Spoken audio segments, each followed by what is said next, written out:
de forma presencial. Esta es la segunda parte, luego de haber culminado las 3 primeras mesas, la mesa Libertad Económica, luego estuvimos con la mesa de Libertad de Expresión y cerramos con la mesa Juventud en Libertad.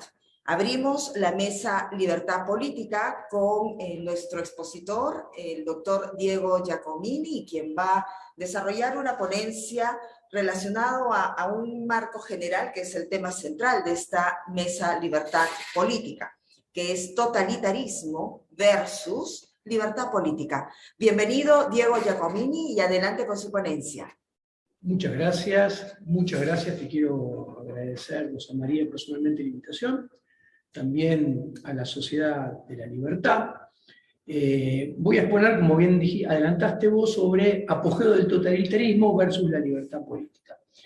Voy a hacer una exposición teórica que creo que a bastante gente le puede llegar a provocar lo que se llama una disrupción cognitiva, ¿no? ¿Esto qué quiere decir? Esto generalmente implica que la gente, después de escuchar algo que provoca disrupción cognitiva, primero se enoja, porque se da cuenta que ha creído en cosas erróneas intelectualmente, pero no solamente eso.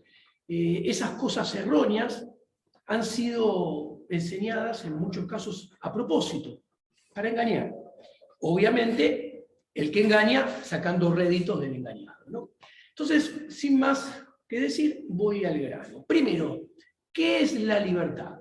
Básicamente, la libertad no es otra cosa que, respetando el principio de no agresión, que el individuo pueda disfrutar plenamente de su propiedad privada, el producido de su propiedad privada, respetando, repito, el principio de no agresión, elegir sus medios para correr detrás de los fines que él escoja.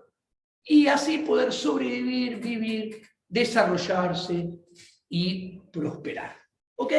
Persiguiendo básicamente, en una palabra, su felicidad, sin agredir al prójimo, a la propiedad privada del prójimo y al producido de la propiedad privada del prójimo. ¿Qué es el totalitarismo? Obviamente, el totalitarismo aparece cuando hay una violación de la libertad, una violación de la propiedad privada de muchos a manos de pocos. Obviamente, esos pocos privándole a los muchos de elegir en libertad sus propios fines y medios y obligando a hacer lo que jamás escogerían hacer en el ejercicio de su plena libertad, ¿no? Acá, esto nos lleva a la definición de liberalismo, que a mí me gusta y que yo creo en ella. Respetando el principio de no agresión, el liberalismo es la lucha contra el poder político centralizado y el poder económico concentrado. ¿Por qué? Porque estos dos elementos, asociados inmoralmente en complicidad solidaria, lo que hacen es hacer un negocio para ellos, o sea, acrecentando su poder político, acrecentando su poder económico, ¿a expensas de qué? De la libertad de los individuos y a expensas de la propiedad privada de los individuos. Esto es la tiranía. Entonces, lo que tenemos que dilucidar es si el actual sistema político defiende la libertad, defiende la propiedad privada, defiende el individuo o por el contrario nos conduce a una sistemática y creciente violación de las libertades individuales, una sistemática y creciente violación de la propiedad privada, conduciéndonos, por ende, al socialismo, conduciéndonos a la tiranía. Entonces, yo voy a adelantar la conclusión. y después voy a explicar con teoría cómo se arriba a esta conclusión. El sistema económico, el sistema político actual, que nace de las entrañas del liberalismo clásico, conduce al socialismo, conduce a la tiranía, viola en forma creciente y sostenida las libertades individuales, la propiedad privada del individuo. El combo Estado-nación más constitucionalismo, más república, más voto obligatorio secreto, llevan al socialismo. Conducen a, desgraciadamente, la tiranía.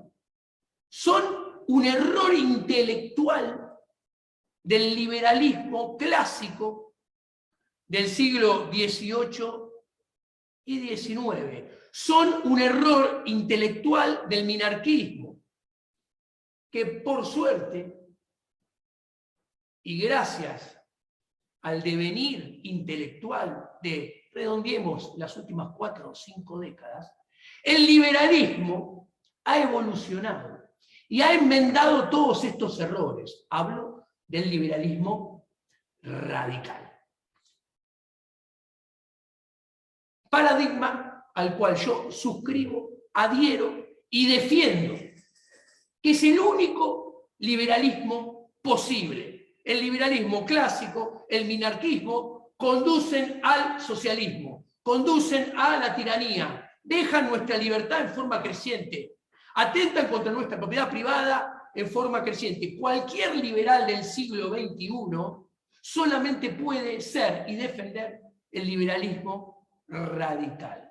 El liberalismo clásico y el minarquismo son enemigos. ¿Por qué? Porque son aliados del Estado, son aliados de la tiranía, son instrumentos para dejar cada vez más nuestra propiedad privada y nuestra libertad.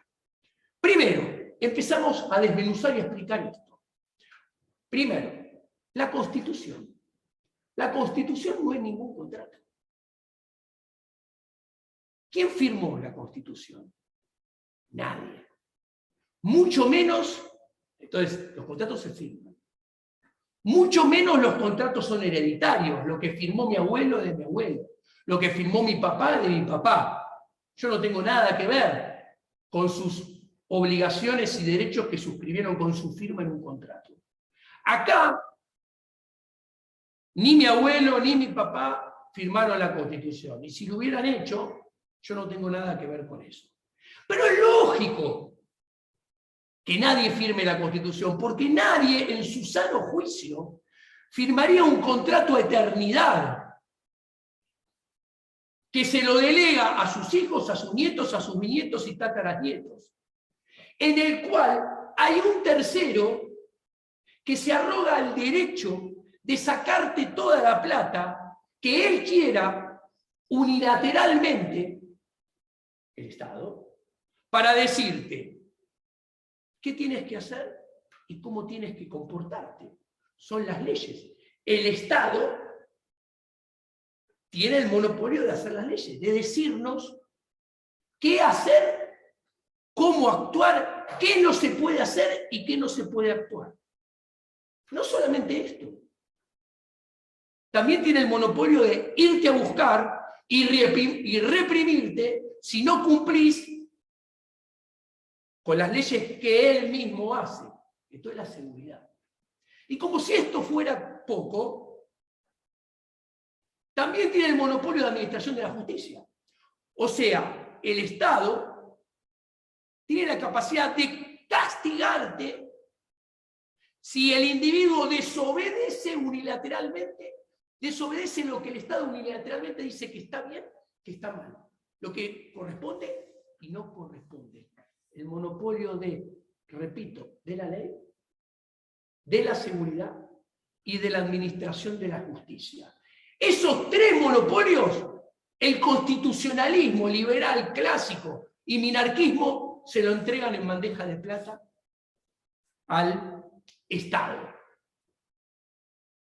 Y supuestamente la Constitución, que ya expliqué, no hay ningún contrato, dice, a eterno va a ser así. Y para financiar esa arquitectura te pueden sacar toda la plata. Que los que hacen las leyes, que los que manejan la seguridad y los que manejan la administración de justicia quieran. Y vos no te vas a poder quejar. Ahora bien, acá hay otra contradicción y otra inconsistencia muy grande en el constitucionalismo liberal clásico minarquista, que es el origen de todos los problemas. Para cuidar tu libertad y para cuidar tu propiedad privada, el Estado comienza dejándotelas a las dos. El Estado dice que va a cuidar tu libertad, dice que va a cuidar tu propiedad privada, pero para hacerlo en el momento inicial T sub 0, deja tu libertad y deja tu propiedad privada. Lo cual es una supina contradicción. Lo cual es una enorme inconsistencia de algo que el liberalismo clásico basado en Hobbes y en el hombre malo vende como un contrato social. Los contratos sociales no existen. Los contratos se celebran entre individuos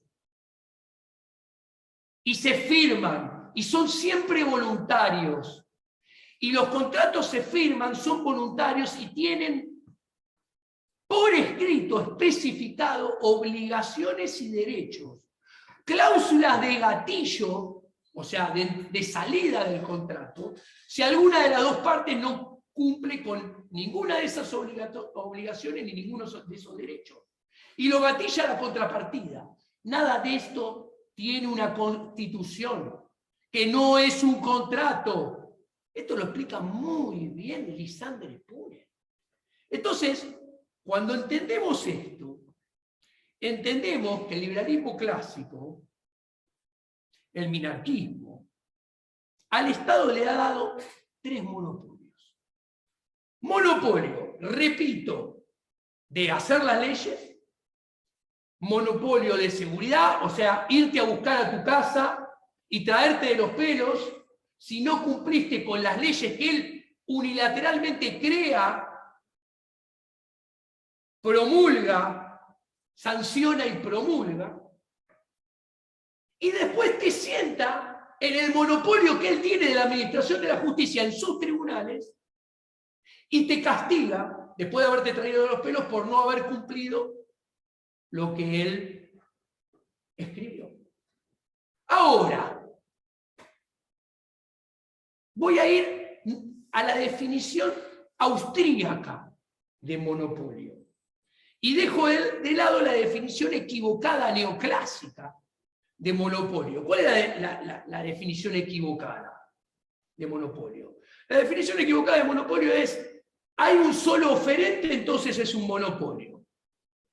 Parece que ese único oferente llegó a ser único oferente y proveedor monopólico como por arte de magia. Cayó, un día apareció. Lo cual no dice nada del meollo del problema. En cambio, la definición austríaca de monopolio es muy clara. Hay monopolio cuando, por medio de la violencia, está prohibido entrar al mercado a competir y ser un nuevo proveedor del bien o el servicio que se ofrece. Bueno, la Constitución prohíbe que aparezcan otros proveedores y oferentes de leyes, de seguridad, defensa y de administración de justicia. O sea, le prohíbe a cualquier hombre, asociación, cooperativa, lo que sea, entrar al negocio de hacer leyes, manejar la seguridad y la defensa o administrar la justicia. Por la violencia. Ahora, interesante. ¿Y quién edificó esto? La propia Constitución. ¿Qué le hicieron quiénes? Unos burócratas de carne y hueso que se sentaron en la poltrona y dijeron, desde ahora yo soy el poder y dicto esta constitución para todos mis prójimos. Porque atención, la primera república, Estados Unidos en 1776, que tarda 13 años en sacar su constitución, en 1789, los que hacen la constitución, los padres fundadores, crean un sistema desde abajo y desde afuera. O sea, para llegar a ese punto, ellos no respetan el derecho positivo, el andamiaje positivo que existía el día previo. ¿Ok? Entonces, hacen lo que hicieron violando el derecho positivo de aquel entonces, utilizando la violencia. O sea, no cambiaron el sistema desde adentro y con las leyes del sistema que querían cambiar. Nunca hubo un rey que sacara un edicto real diciendo, bueno, desde ahora el rey lo van a elegir los vasallos y va a ser rotativo el rey, y va a cambiar cada 4 años.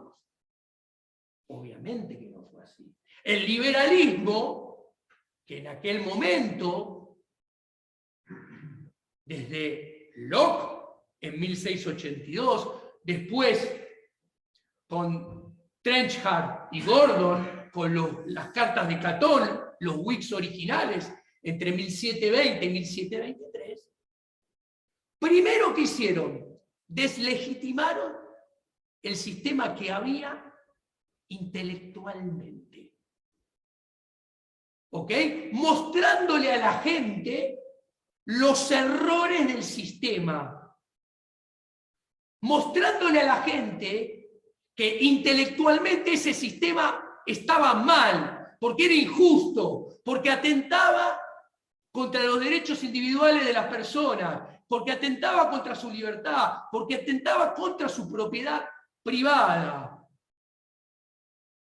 Las cartas de Catón, publicadas en Inglaterra entre 1720 y 1723, entre 1750 y 1760, tuvieron más de 350.000 impresiones en la colonia de Estados Unidos del Imperio Británico.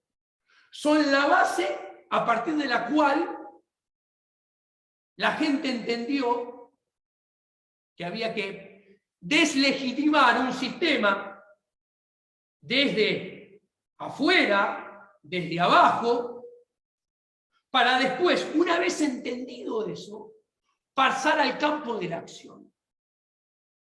¿Ok? Bueno, es lo que estoy haciendo yo con el sistema imperante actual. Yo y algunos pocos más, pocos todavía. Ahora, esto lo voy a dejar para más adelante, para al final de la exposición hablar sobre la solución que hay que seguir de acá para adelante. Ahora, si el constitucionalismo le da el monopolio, repito, de la ley, de la seguridad y de la administración de justicia al Estado, el Estado no existe ontológicamente. El Estado son burócratas de carne y hueso, muy bien organizados, que persiguen su propio negocio individual. Ahora, es un negocio individual que opera fuera de la ética de la libertad, fuera de la ética de la propiedad privada, como explica Hermann Hoppe. Entonces, no obtienen sus ingresos dándole al prójimo lo que el prójimo quiere, sino que los obtienen extrayéndole del prójimo. Ahora, este monopolio, como todo monopolio, está condenado a crecer. ¿Por qué? Porque todo monopolio está condenado a crecer persiguiendo su renta extraordinaria, que es extraordinaria porque es monopolística, porque no tiene competencia, y al no haber competencia, es extraordinaria. Ahora, ¿esto qué implica? ¿Cuál es la renta extraordinaria de los burócratas del Estado. Tienen nombre y apellido. Primero y principal, gasto público. Luego, los principales mecanismos de financiamiento del gasto público, que son la recaudación impositiva, el impuesto inflacionario y el endeudamiento, que es impuestos a futuro. Cuando vemos esto, ¿qué entendemos? A ver, si todo Estado está, si todo monopolio está condenado a crecer de entrada, corriendo, persiguiendo su renta extraordinaria, el monopolio de la ley, la seguridad, la defensa, la violencia y la administración de justicia es el más perfecto y maligno monopolio que pueda existir. Y es el que va a crecer más fuertemente, más rápidamente, detrás de su renta extraordinaria. Y esto lo creó el liberalismo clásico. Y esto lo creó el minarquismo. Y lo entregó así en bandeja de plata al Estado. Entonces, cuando nosotros miramos, ¿qué vemos? Que cuando empieza el génesis de las repúblicas en el siglo XIX, a principios del siglo XIX, el gasto público era 6% del PBI. Sobre el final del siglo XIX rondaba el 10% del gasto público del PBI. Ahora, si nos paramos antes de la Primera Guerra Mundial, en 1914, que no es casualidad que la Reserva Federal de Estados Unidos se crea en 1913, nos encontramos que el gasto público rondaba 12% del PBI. Y en Europa había dos repúblicas, Suiza y Francia. Después teníamos el Imperio Turco-Otomano, el Imperio Austrohúngaro, y teníamos Prusia, el Imperio Prusiano. Ahora, ¿qué es la Primera Guerra Mundial? Es el vehículo a partir del cual Estados Unidos exporta su régimen político al resto de Occidente. Le exporta, ¿qué le exporta? El Estado-Nación, más el constitucionalismo, más la república, más la democracia representativa, con voto universal y secreto. Sencillo, señores. En 1918, después de la Segunda Guerra, habían desaparecido los tres imperios, habían surgido todas republiquetas creadas después del Pacto de Versalles por Estados Unidos, Inglaterra y Francia. Guerra que ganaron y financiaron los bancos de inversión de Estados Unidos, así como después financiaron la revolución bolchevique, así como financiaron a Hitler. Esto está muy bien documentado. Les aconsejo leer el libro de Rothbard en este sentido. Ahora, ¿qué vemos en el mundo de hoy? El gasto público pasó de ser 12% del PBI a ser, redondeando, 50% del PBI. En Europa ronda el 54 o 55. La presión tributaria pasó del 12% a, redondeando, entre 40 y 50% del PBI. El Estado-Nación, más el constitucionalismo, más la democracia universal representativa, más el voto secreto, se llevaron puesto el patrón oro. O sea, lograron hacer lo que desde los emperadores de Egipto hasta los primeros 20 años del siglo XX, todo dictador, todo emperador, todo rey absolutista soñó y nunca pudo. Haberle robado a los individuos el dinero que los individuos habían elegido a partir de la acción humana. ¿Y qué crearon? El dinero fiat.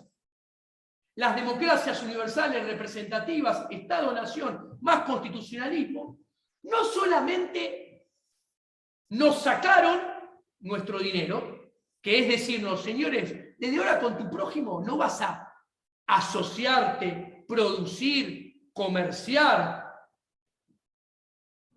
consumir, ahorrar en lo que vos quieras. Te pongo un dinero fiat que lo acuño yo y pasa a ser de circulación obligatoria. Y no termina ahí. El oro que habías elegido va a estar todo disponible para ser utilizado de reserva de mis bancos públicos estatales centrales, que entre paréntesis son el punto 5 del manifiesto comunista de Marx y Engels de 1863. Los bancos centrales que están esparcidos en el 99.9% de los países de hoy en día. ¿Y qué pasó a partir de eso? Sencillo, señores. En las últimas 6 décadas, este dinero que nadie quiere, que sirve para cobrar impuesto inflacionario, aumentó su masa en términos de PBI por 4. ¿Qué pasó con la recaudación? Antes había 1 o 2 impuestos. ¿Cuántos impuestos hay en los países hoy en día? ¿Cuánta gente paga impuestos? Cada vez hay mayores alícuotas, mayor cantidad de impuestos, más gente que paga impuestos. La que pagaba antes paga más impuestos, mayor base imponible, mayor impuesto inflacionario. Ok. Ahora, ¿cuánto aumentó el endeudamiento bajo este régimen de Estado-Nación, más constitucionalismo, más república, más voto secreto, más democracia representativa?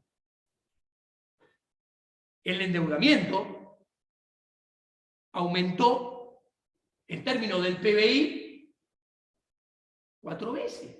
Desde 1980 para acá, el de Estados Unidos aumentó de 40% del PBI a 160% del PBI. ¿Ok? Entonces, está más que claro que este sistema creado por el liberalismo clásico, por el minarquismo, avanza cada vez más sobre nuestra libertad, sobre nuestra propiedad privada, conduciéndonos al socialismo y al totalitarismo. Es un error intelectual. Es muy sencillo de ver. Como yo le digo, como dice el liberalismo clásico, acá a pocas cuadras, la dictadura parlamentaria, ¿qué ha hecho básicamente? No acá, en todo el mundo, bajo este régimen, sistema político de la democracia universal representativa, con voto secreto, constitucionalismo. Básicamente, a lo largo de las últimas 6-7 décadas, dice, señores, ustedes cada vez trabajan menos para ustedes y más para nosotros. Cada vez una mayor proporción de la riqueza que generan es menos para ustedes y más para nosotros. Se quejan, olvídense, no tienen alternativa. ¿Cómo se llama esto? Que el que invierte, produce, comercia, trabaja en el sector privado de los medios económicos, cada vez usufructúa cada vez menos lo que genera. Y en cambio eso lo genera cada vez más, o lo usufructúa cada vez más, un presidente, un ministro, un diputado, un senador o un miembro de la Corte Suprema. Se llama esclavitud. Que lo que producís cada vez te lo sacan más y lo aprovecha, sos un siervo si cada vez lo puedes usar menos. Si cada vez puedes disfrutar menos de tu propiedad privada y del producido de tu propiedad privada. Por el contrario, si eso va cada vez más a los miembros del Poder Ejecutivo, Legislativo, Judicial, del republicanismo constitucional, estos señores son amos, que tienen todo un sistema de derecho positivo que se los permite hacer y los defiende. Ahora, seguimos con el error del sistema. Señores, no, salta un liberal clásico, un minarquista, y te dice, no, pero está la Corte Suprema de Justicia, que su misión es justamente protegernos de este avance del Estado sobre nuestra propiedad privada y nuestra libertad. Ahora, si yo agarro a un chico que está en el primer minuto en la Facultad de Derecho, y yo le digo, escúchame, el liberalismo clásico y el minarquismo, al darle el manejo de la Corte Suprema de Justicia al Estado, está haciendo al Estado juez y parte de su propio accionar. O sea, está rompiendo el liberalismo clásico, el minarquismo, al darle al Estado, que son, no existe ontológicamente, son burócratas de carne y hueso, al darle ese monopolio, lo que hace es romper el precepto legal más básico de la justicia. Para que haya justicia, que no es otra cosa que para que reine el bien alineado con la ética de la propiedad privada y la ética de la libertad, no puede alguien ser juez y parte de su accionar. Y esto es lo que es el Estado. Entonces, ya sabemos que este andamiaje de la división de poderes, del minarquismo y del liberalismo clásico, es un error intelectual. Ahora, ¿quién elige estos jueces? En la Constitución alberdiana argentina, original, el Poder Ejecutivo proponía a los jueces que eran nombrados por el Poder Legislativo. Ah, es un chiste. ¿Dónde está la división de poderes? A ver, tengo que nombrar 10 jueces, tengo el Partido Blanco con 6 diputados y 6 senadores, tengo el Partido Negro con 4 diputados y 4 senadores, ¿qué van a elegir? 6 abogados ligados al Partido Blanco y 4 abogados ligados al Partido Negro. No sé si invertirlos por el es lo de menos. Y así terminan siendo jueces. Ahora, en la Constitución del 94 aparece el Consejo de la Magistratura. ¡Ah! Agrandan al Leviatán. ¿Y quién está representado en el Consejo de la Legislatura? Los mismos vándalos de siempre. Entonces, claramente no hay frenos y contrapesos, porque la Corte Suprema es estatal. ¿De qué vive la Corte Suprema? Del gasto público. ¿De qué vive la Corte Suprema? De la recaudación impositiva, del impuesto inflacionario, del endeudamiento. Ahora bien, vive exactamente de lo mismo que el Poder Ejecutivo y que de la dictadura parlamentaria. Entonces, si viven de lo mismo, están en el mismo negocio. ¿A dónde hay división? En ningún lado, no hay división de poderes, no hay frenos y contrapesos. Descarnadamente, señores, pongan el nombre y apellido, entren a Wikipedia y busquen el prontuario de cualquier político argentino. Pasan de intendente a concejal, de concejal a ministro, de ministro a vicepresidente, de vicepresidente a senador, de senador a diputado, de diputado a...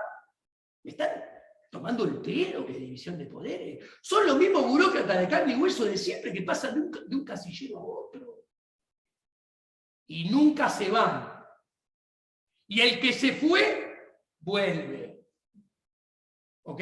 ¿Por qué? Porque por fuera de la ética de la propiedad privada se vive más fácil que por dentro de la ética de la propiedad privada. Ahora, ¿ustedes quieren ver que hay una asociación inmoral y complicidad solidaria entre el Poder Ejecutivo, el Poder Legislativo, dictadura parlamentaria, y Poder Judicial? Los invito a todos a ilustrarlo con ejemplos, porque ya lo demostré con teoría basándome en razonamientos lógicos deductivos basados en el principio de la acción, que es el sistema de la praxeología, lo que utiliza la escuela austríaca. Señores, argentinos somos, al menos yo y todos ustedes que están acá, casi todos. Un chico, no de primer minuto de la Facultad de Derecho, de primer minuto de Jardín de Infantes, se da cuenta que el plan Bonex era inconstitucional y dejaba nuestra propiedad privada y nuestra libertad. Cualquier compañerito de ese chico en Jardín de Infantes se da cuenta que la especificación asimétrica y el que puso dólares va a tener dólares, que fue una patraña, era inconstitucional porque dejaba nuestra libertad y nuestra propiedad privada. El corralito y el corralón también eran inconstitucionales. Esto es una discusión que tuve con Domingo Cavallo.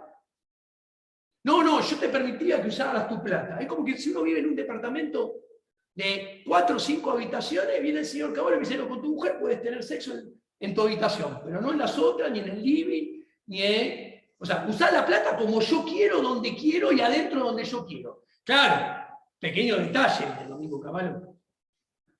Si está dentro del sistema, alimentar la recaudación y minimizar la evasión. ¿Ok? Ahora, el cepo también es inconstitucional.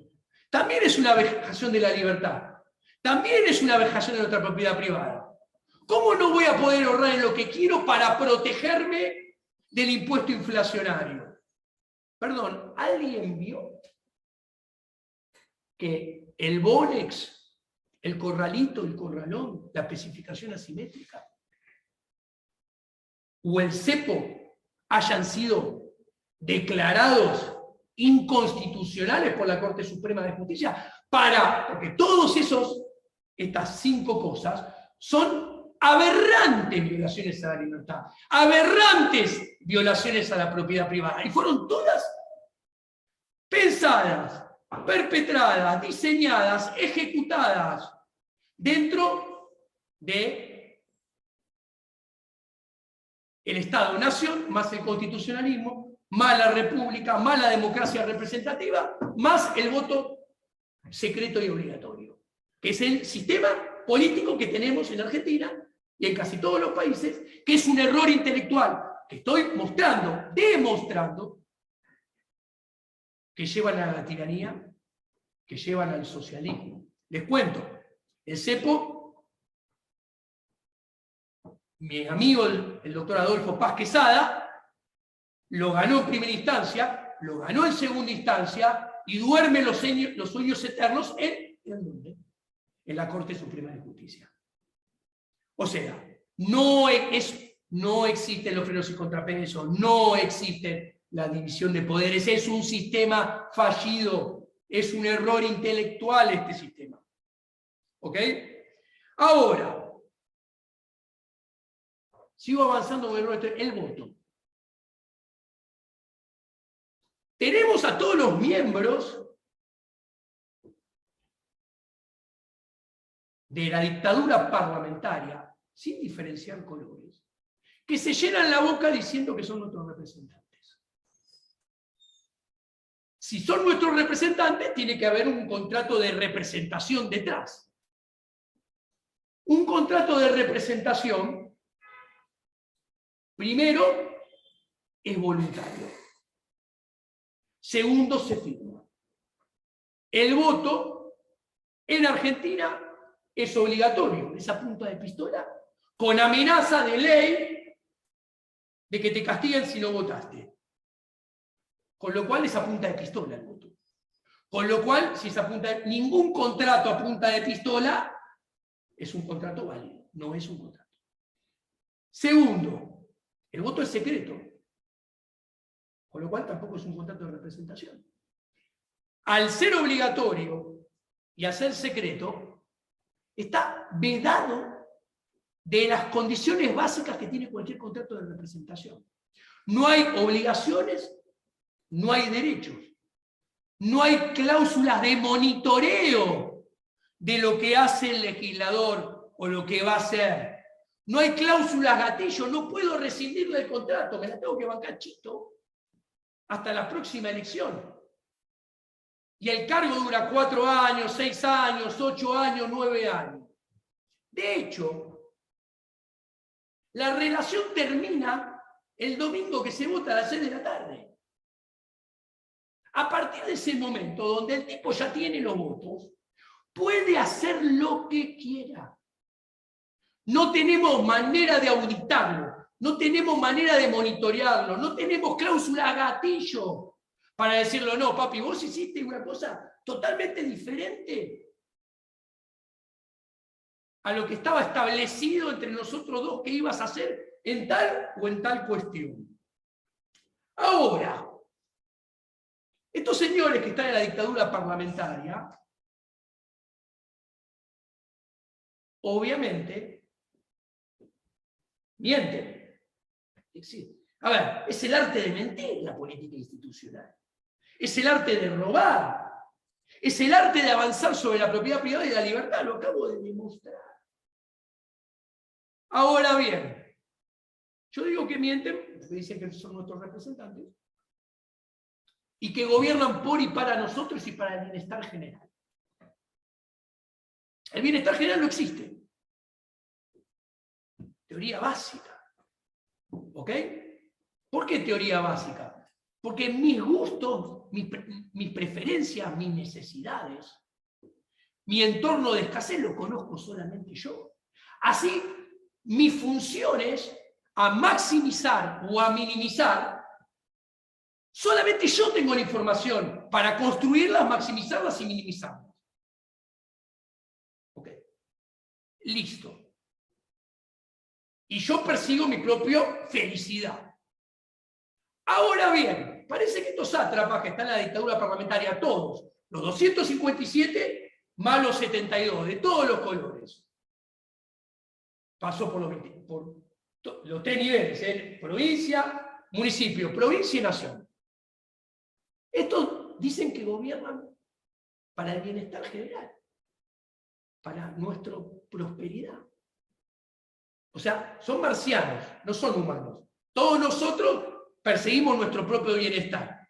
Ellos son marcianos, son tan generosos que no persiguen el suyo, persiguen el nuestro. Ahora, primer punto.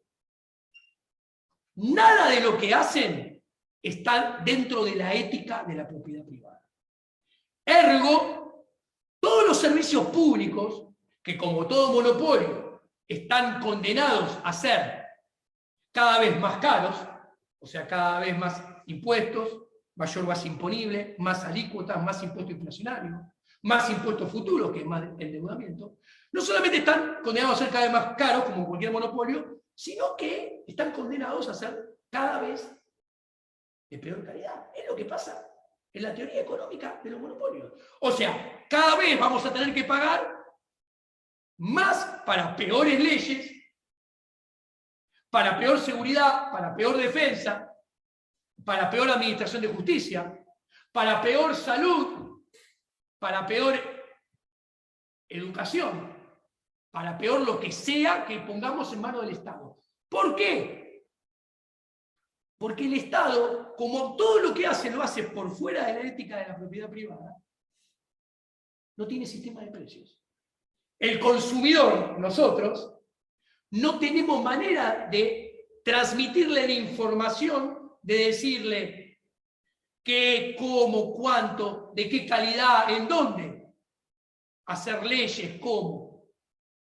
Proveer seguridad, defensa, justicia. ¿Por qué tantos tribunales civiles y no tantos penales? ¿Policía gordos o policía flacos? ¿Policías jóvenes rápidos o con experiencia más lento? ¿Armas cortas, armas largas, Tyser? No tienen ni idea. Hacen lo que quieren. Claro, persiguiendo su propio beneficio. ¿Cuál es su propio beneficio? Muy sencillo. La función de bienestar individual de los políticos, en el cual están incluidos los que se trasvisten de liberales, pero son conservadores en realidad, que hay dos opciones.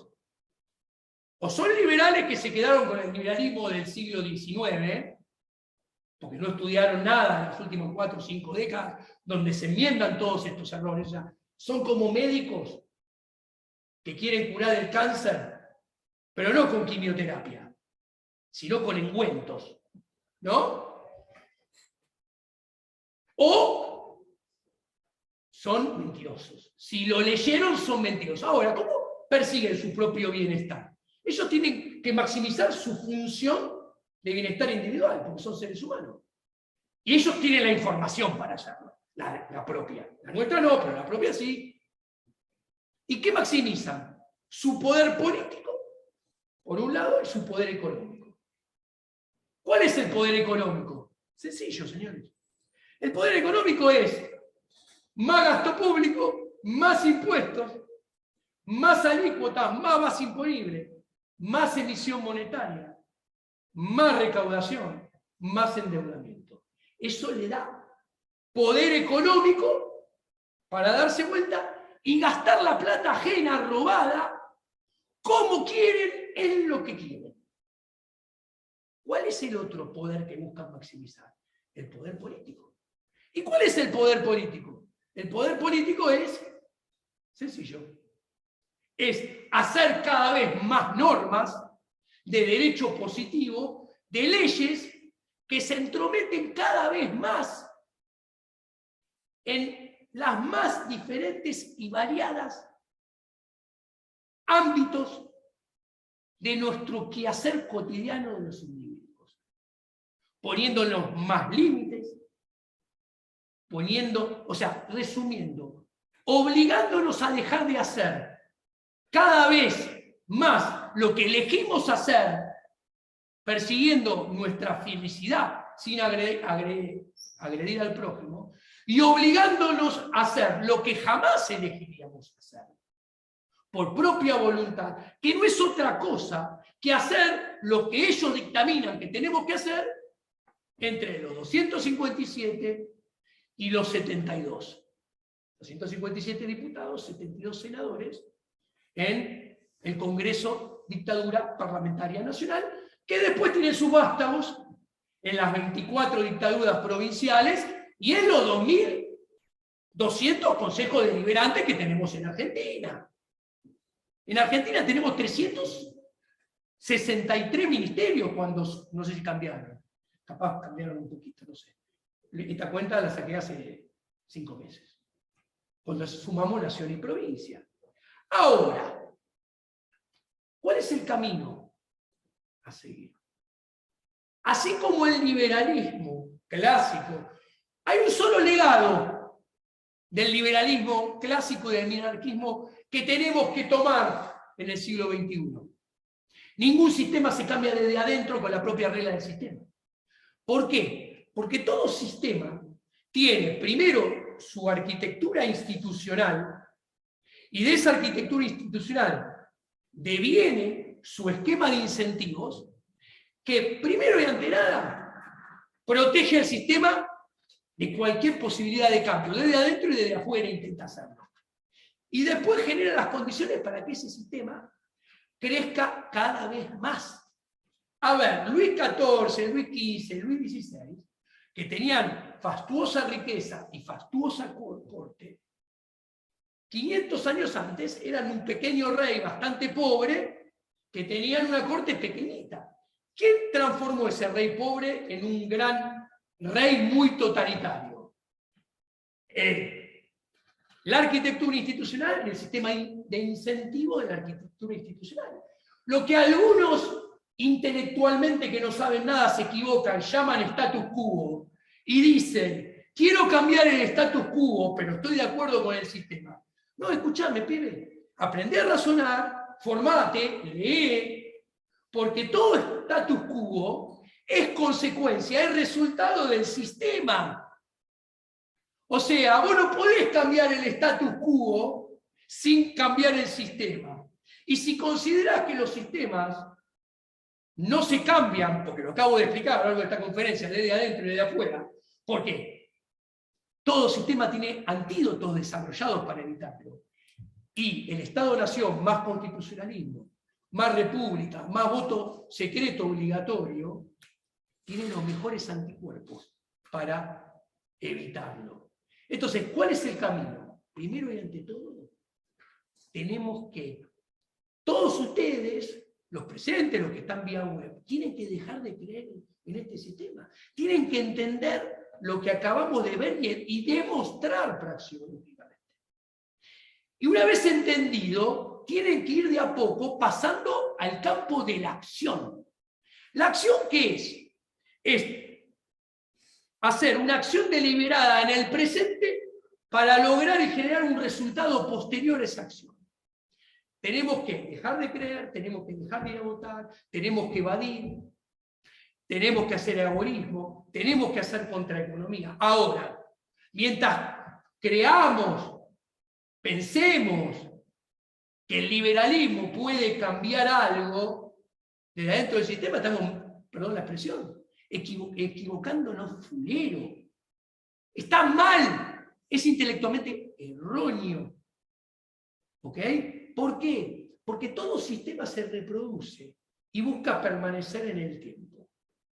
Y para lograrlo, un sistema permanece en el tiempo si es estable. ¿Ok?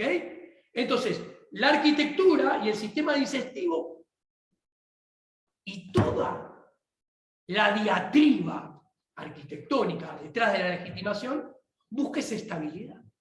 Entonces, esa estabilidad hay que romperla. ¿Y cómo se rompe? Desde la creencia. No hay nada más importante que la creencia. Si toda la gente piensa que un sistema, empieza a creer que un sistema está mal, que es ilegítimo, que atenta contra la libertad y atenta contra la propiedad privada, ese sistema va a terminar cayendo.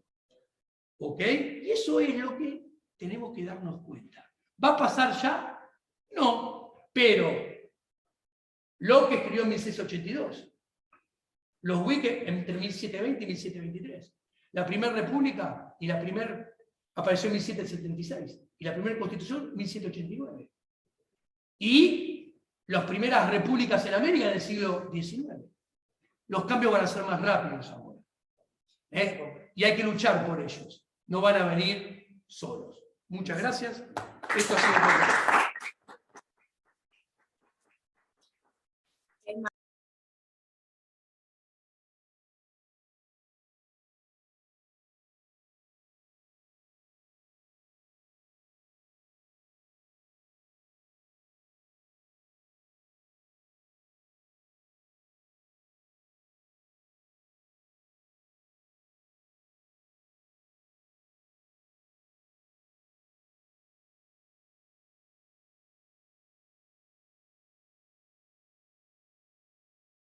Bien, continuamos entonces con la exposición de Diego Giacomini. Adelante, Diego. Bueno, entonces yo estaba diciendo, los sistemas evolucionan siempre hacia adelante.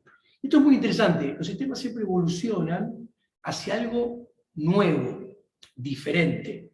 ¿Qué quiero decir? No hay ningún sistema que pueda volver para atrás. Cuando yo escucho a aquellos conservadores travestidos de liberales que dicen tenemos que volver a la Argentina de Alberdi del siglo XIX, me río porque realmente desconocen lo que es la acción humana.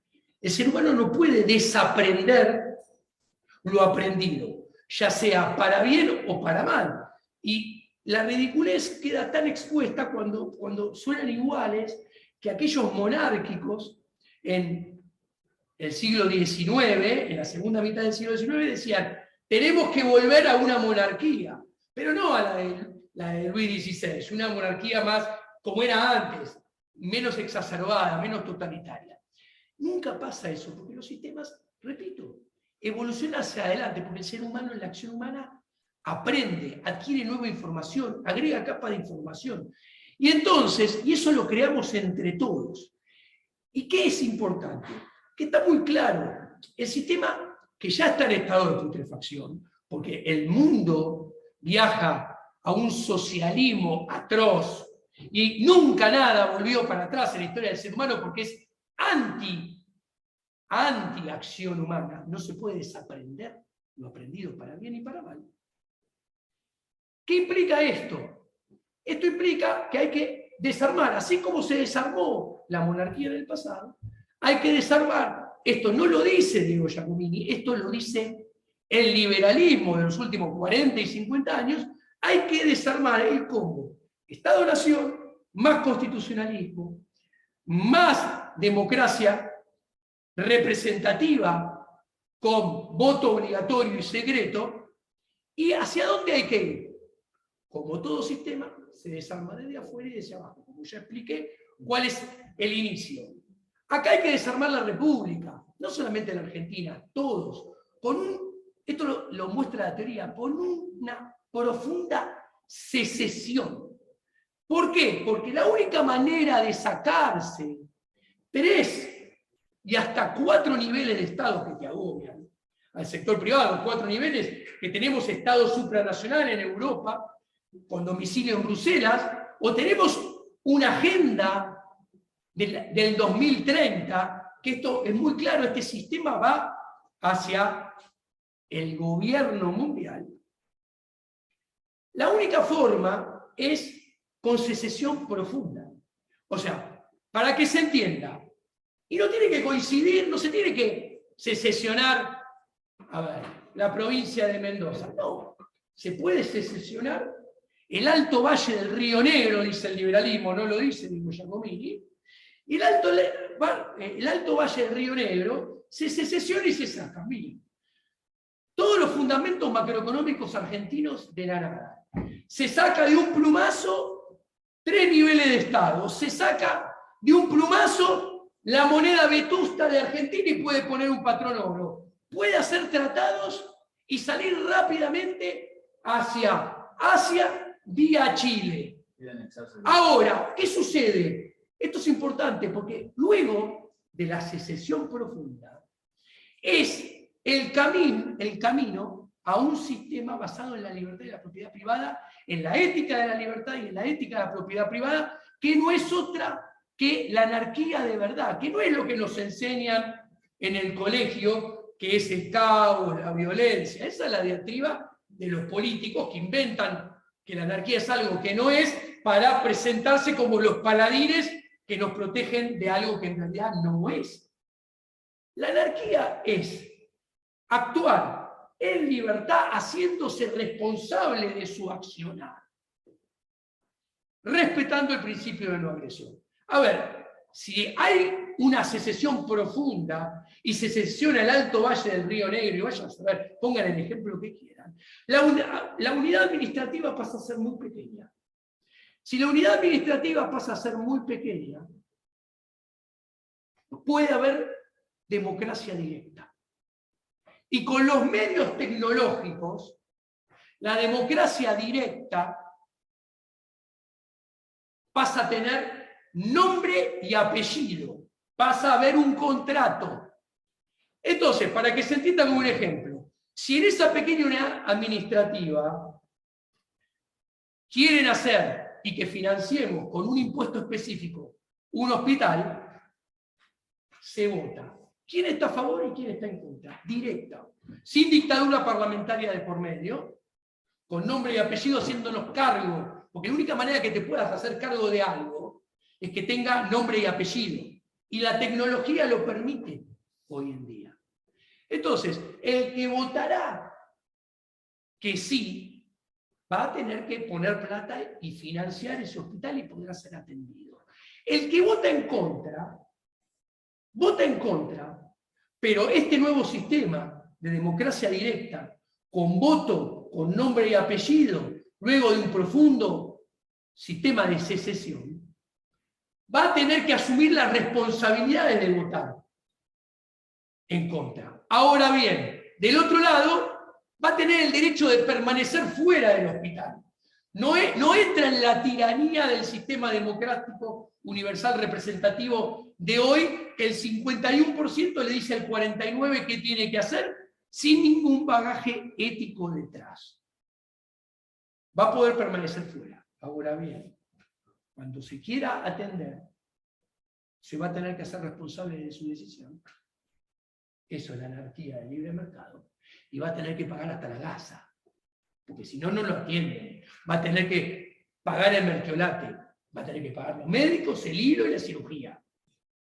Eso es ética de la propiedad privada, eso es libertad, eso es la única forma de democracia directa, con nombre y apellido, que está alineada con la justicia, o sea, con lo que está bien. Y eso solamente es posible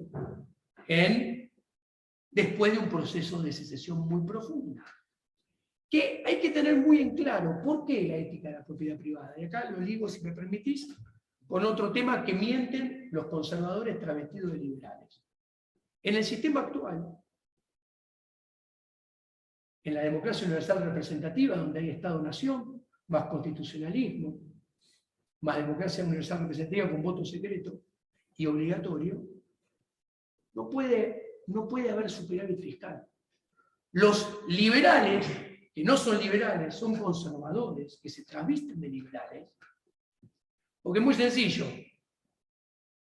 No es muy atractivo decirte, che, volvamos al pasado, volvamos 200 años para atrás. Entonces se travisten de liberales. Ahora, te dicen que tiene que haber superávit, que es ahorro, el superávit es ahorro. Les explico. El ahorro es consumo futuro. Entonces, yo ahorro hoy para consumir yo en el futuro. Para que yo ahorre hoy, implica que ese ahorro yo lo pueda aplicar a mí mismo en el futuro. Para que eso sea posible, tiene que haber propiedad privada. O sea, lo que hoy ahorro tiene que seguir siendo mío dentro de 5, 10, 20, 30 años y yo poder usufructuarlo. Si no, me lo gasto todo hoy. Qué básico. Ahora, en los estados-naciones actuales, en la democracia universal representativa actual, el sistema político ideado por el error intelectual del liberalismo clásico y el minarquismo, es un régimen de gobierno de propiedad pública. O sea, el que administra lo ajeno. Y encima en comodato. Porque lo administro lo que no es mío por un ratito, porque dentro de 2 o 4 años no tengo que ir. Entonces, cuando uno analiza eso, no hay esquema de incentivo para ahorro. El esquema de incentivo es, a ver, imagínense el sistema político actual como un tango. El incentivo no es a la vaca sacarle la leche adecuada para que la vaca siga engordando, siga teniendo más terneros, siga reproduciéndose más y el establo crezca y las cabezas de vacas lecheras aumenten. Para que ese incentivo surge solamente con propiedad privada. Con propiedad pública, donde yo dentro de 2 años no administro más el tambo, yo a la vaca, ¿qué me importa? Si le saco más leche de la que me puede dar y se debilita. ¿Qué me importa si la vaca no se reproduce? Si no va a ser mío en el futuro. Es más, el negocio es el día antes de irme, comerme a toda la vaca lechera con mis amigos en un asado.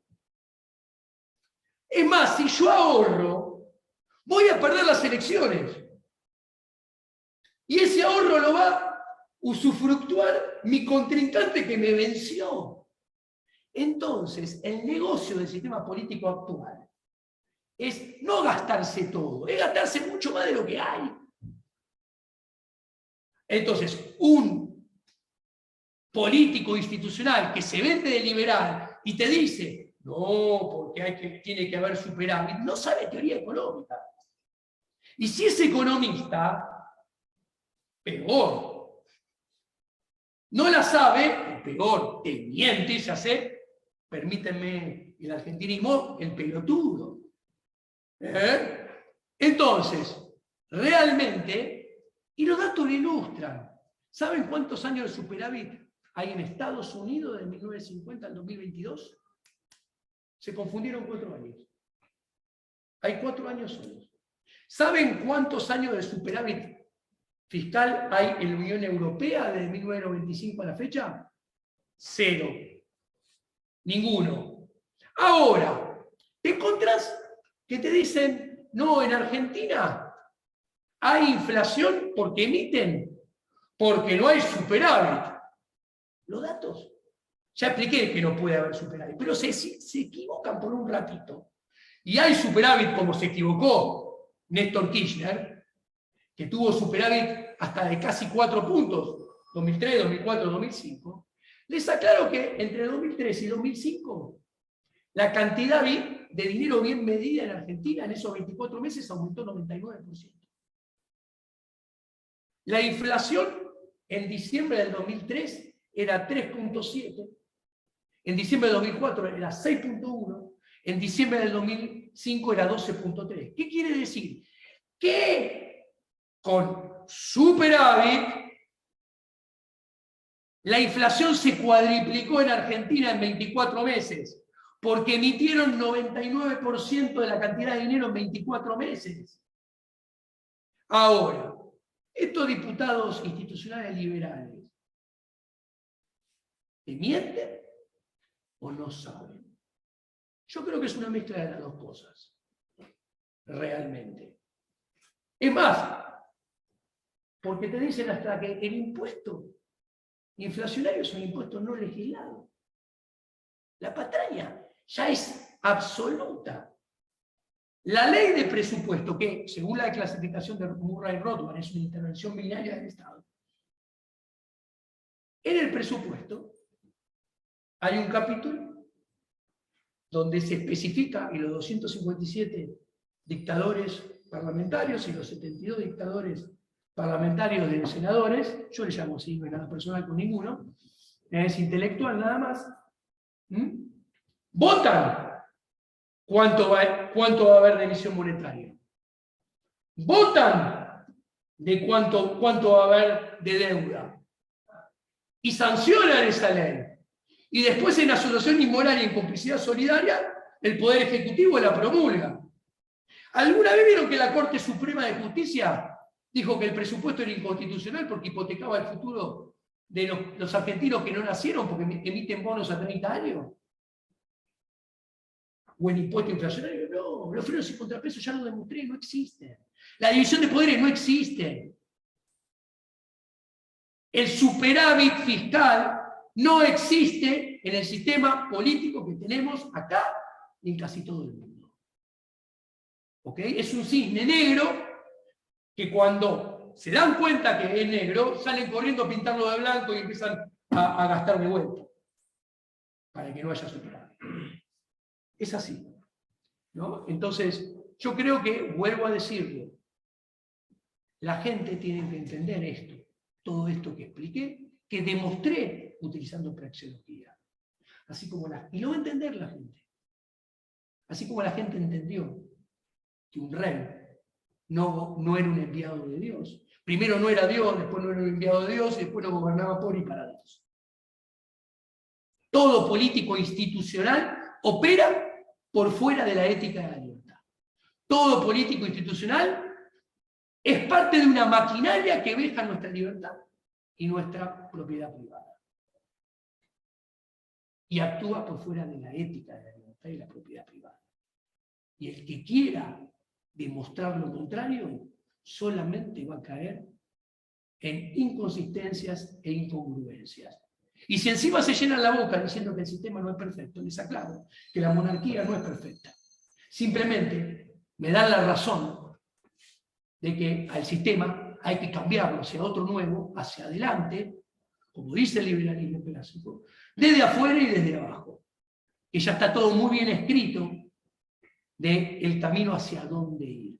Que lo vamos a construir entre todos, por medio de la acción humana, como se construyó el actual sistema.